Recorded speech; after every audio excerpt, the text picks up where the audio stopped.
is my fuck you anthem. Can dance something I call it love. Might not even date you. Could ruin my life, yeah. Love me, leave me, cut like a knife, leave me to die, yeah. This is my fuck you anthem. I'm gonna. Halo, assalamualaikum, selamat sore.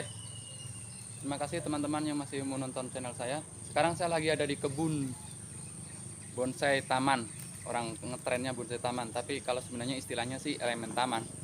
Hanya kalau di kalangan teman-teman atau seniman-seniman bonsai ini disebutnya bonsai taman.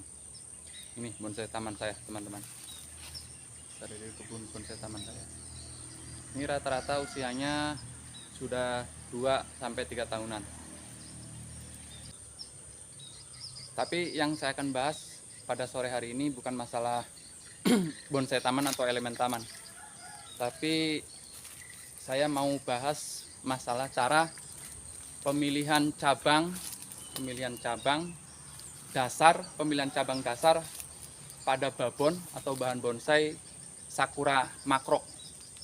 Saya punya bahan sakura makro 1 yang saya akan bahas pada sore hari ini. Oke, lanjut ya. Nah teman-teman, ini babon sakura makro saya, bahan bonsai sakura makro saya ya teman-teman. Ini saya potong, waktu itu tinggi, ada mungkin sudah 5 meter. Saya potong press, terus sudah saya pernah kawat 1 kali, tapi belum saya press cutting karena saya masih menunggu sempurnanya atau seimbangnya cabang ini dengan batang ini. Nah ini teman-teman cabangnya, saya sudah arahkan yang ke sana dan ke sini, hanya belum saya press cutting. Saya masih tunggu mungkin sekitar 2 atau 3 bulan. Untuk sore hari ini saya akan coba menentukan lagi percabangan untuk yang ke atasnya. Nah ini teman-teman, kita lihat. Ini banyak cabang di sini. Banyak cabang di sini, teman-teman. Ini saya akan pilih, saya akan buang yang tidak saya pakai. Kemudian saya kawat dasar.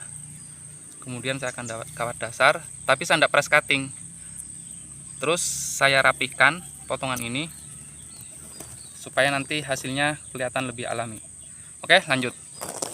Kita potong dulu ya teman-teman.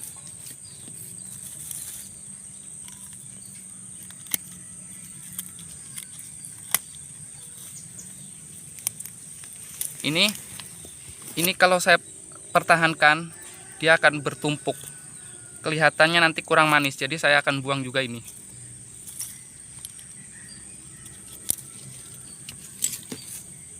Menggunakan catok.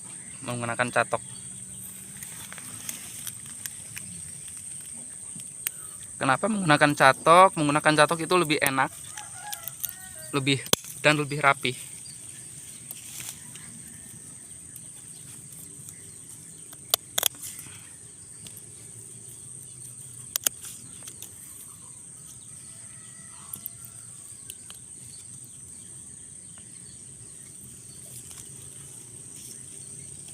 Ini terlalu mepet, teman-teman.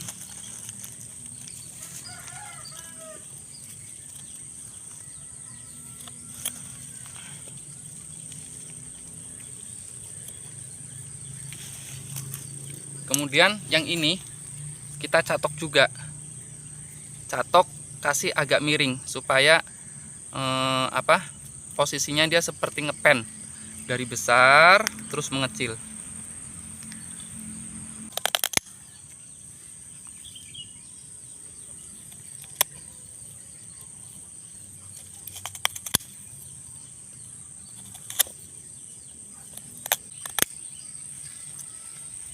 Nah teman-teman, ini hasilnya.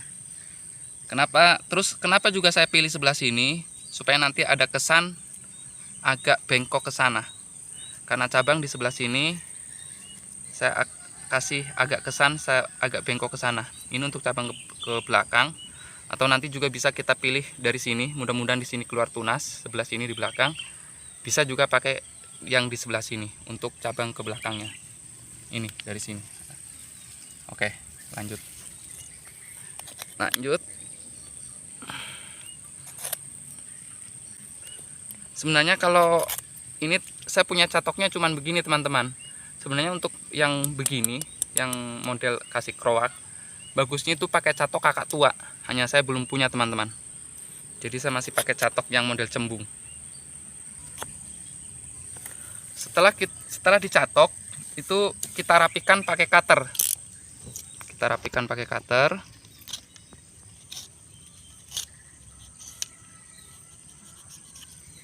Kenapa pakai cutter? Supaya tidak ada kulit-kulit yang pecah, yang nanti bisa bikin tempat menyimpan air akhirnya busuk.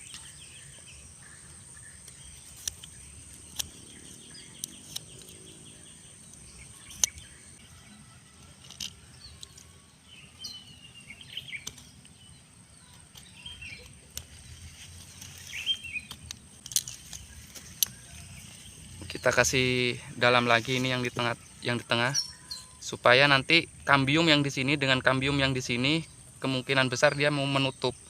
Kalau kita sisakan yang begini, nanti kambiumnya tetap akan sulit untuk menutup, hanya melebar, membengkak.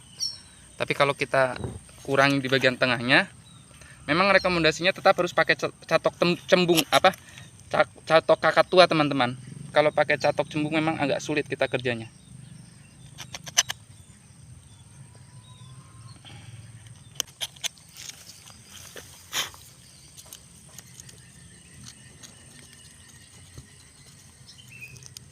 Yang ini juga kita rapikan teman-teman.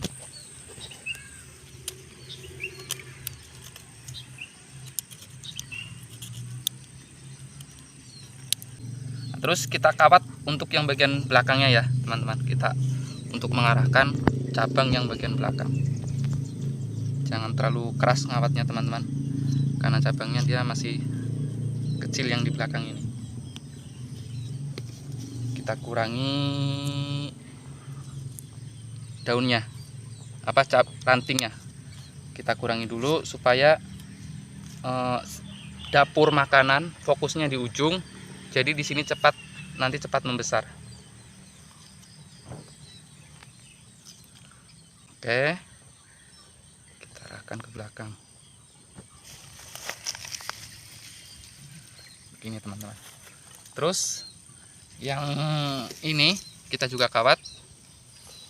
Tapi sebelum kita kawat, kita olesi dulu salep kambium ya teman-teman, untuk mempermudah penutupan kambiumnya dan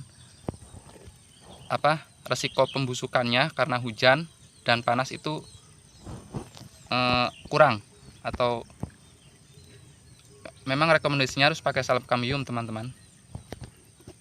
Kalau tidak ada salep kambium yang sudah jadi, kita bisa bikin, hanya saya kurang paham itu cara bikinnya. Nanti saya coba akan tanya sama teman saya, itu ada teman saya yang katanya sudah pernah bikin sendiri salep kambium. Nanti akan saya coba review. Ini tujuannya menggunakan salep kambium ini supaya kambiumnya cepat tertutup dan tidak busuk. Oke. Terus kita kawat bagian kepalanya untuk topnya atau untuk bikin mahkotanya. Nah, ini sekedar info teman-teman. Saya ini bukan mengajari, hanya berbagi ilmu. Ini cara saya. Setiap orang itu punya cara yang berbeda. Ini cara saya. Jadi kalau ada yang mungkin lebih bagus caranya, bisa komen supaya saya juga menambah ilmu saya.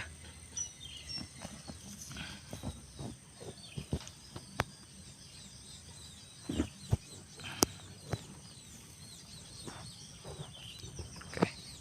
Ini kawat hanya untuk sekedar membantu mempercepat, karena pengawatan selain untuk mengarahkan cabang, dia juga bisa membantu mempercepat pembesaran. Karena hasil kawat ini seperti bekas kawat begini, nanti dia akan membengkak. Ini teman-teman, coba ini teman-teman, hasil kawat begini dia membengkak, menutup, jadi dia membesar. Kenapa saya tidak bengkokkan atau saya bikin lekukan di sini? Karena gerak dasar di bawah itu sudah lurus.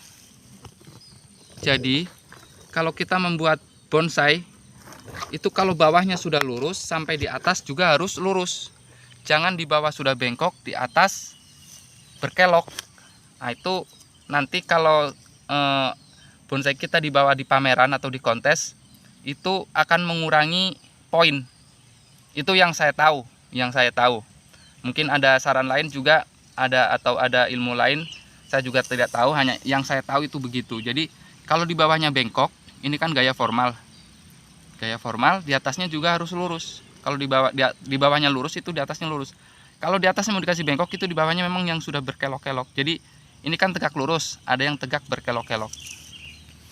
Oke, sudah. Selanjutnya kita kurangi daun-daunnya ya teman-teman. Kita kurangi daun-daunnya. Ini sengaja saya tidak potong di sini karena nanti saya mau press cutting segini. Press cutting segini, yang ini segini, yang ini segini, terus yang ini segini. Kita kurangi saja yang lainnya.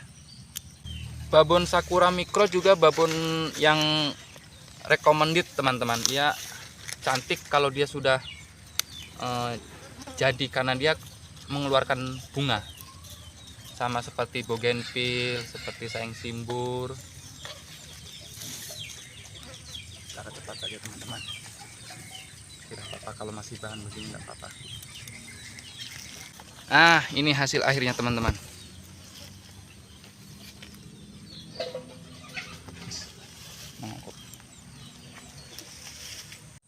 Oke, demikian tadi tutorial atau cara saya memilih cabang pada babon bahan bonsai Sakura Makro. Terima kasih yang masih terus mau menonton channel saya. Jangan lupa bahagia. Assalamualaikum warahmatullahi wabarakatuh.